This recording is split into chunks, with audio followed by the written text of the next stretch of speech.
There's an old Japanese practice that puts you steps ahead of anyone. A presence so sharp it shifts the whole space the moment you walk in. And it begins with something Musashi never explained in words, only through the way he lived. Chapter 1. In 1609, in Higo province, the dojo was silent in a way that felt alive. Dai, a young swordsman, stepped into the courtyard, his technique correct, his posture refined. Yet the moment his opponent moved, fear rose inside him. Thoughts crowded his mind, fear of failure, fear of judgment, fear of being seen. He thought to himself, if I were truly a warrior, I would silence this noise in my head. His breath tightened. The match ended quickly. Musashi did not scold him. He simply pointed to a mirror. As Dai looked at his own reflection, he gasped with surprise. There was no fierce opponent, no harsh judge, only his own terrified eyes staring back at him. If that is my reflection, he moaned in despair, then the enemy was always me. Too late to win the match, he realized with grief that he was the judge, the opponent, the thief of his own peace. Before you fight the world, look in the mirror. Maybe the opponent you need to defeat is you. One afternoon, a young warrior named Dai stood ready for the match. Thoughts crowded his mind. Fear of failure, fear of judgment, fear of being seen. His breath tightened. His movements lost their calm.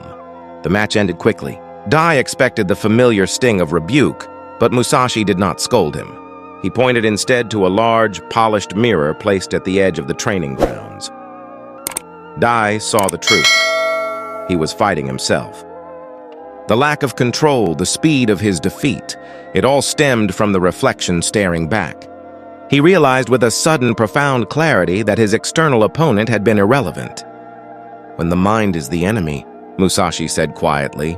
Watching the realization dawn on his student, no opponent is required. Before you blame the world for your failures, think about it. Maybe you are the one standing in your own way.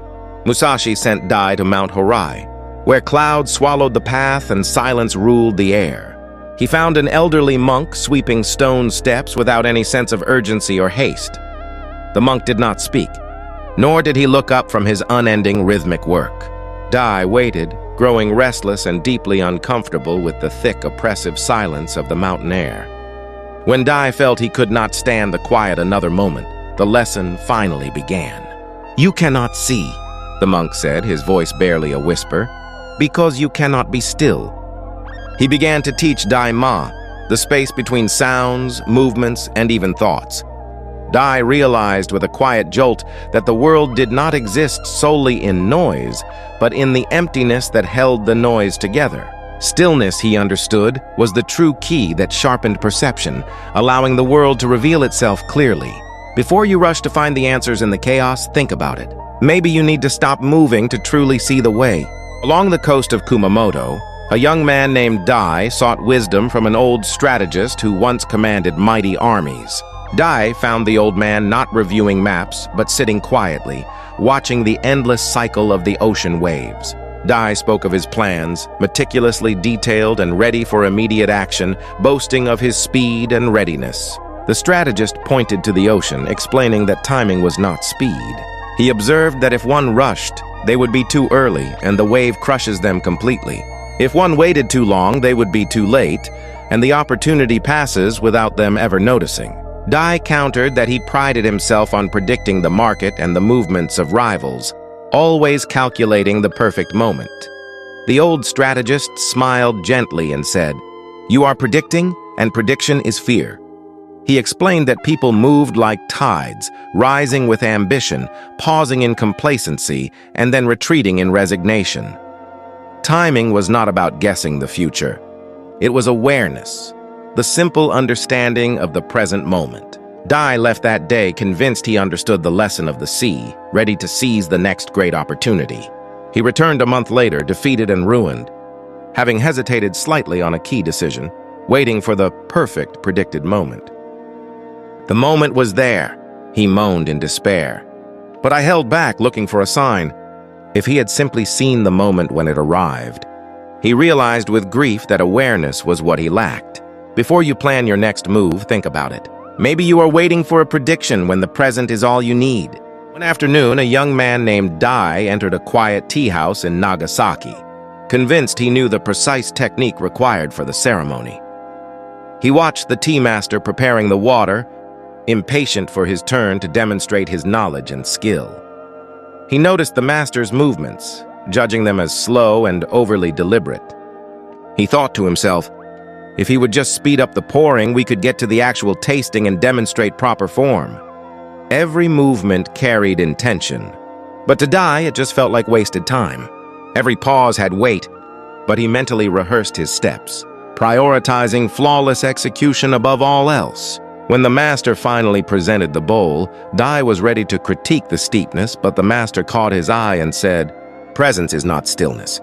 Dai paused, confused by the abrupt shift. The master continued, "Presence is complete attention. Technique without awareness is empty." Dai felt a cold realization wash over him. He looked down at his own trembling hands, realizing the body revealed truth long before words. He had been so focused on proving his mastery, he missed the present moment entirely, too late to apologize for his internal judgment. He realized with grief that he was the empty one, the hurried student, the one lacking true connection. Before you judge the slowness, think about it.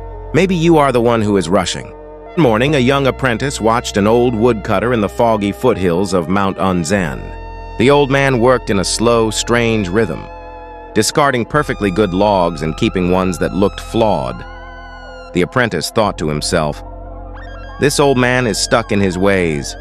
If I were him, I would have a much larger pile of wood by now." He saw the master toss aside a straight, sturdy-looking piece of cedar.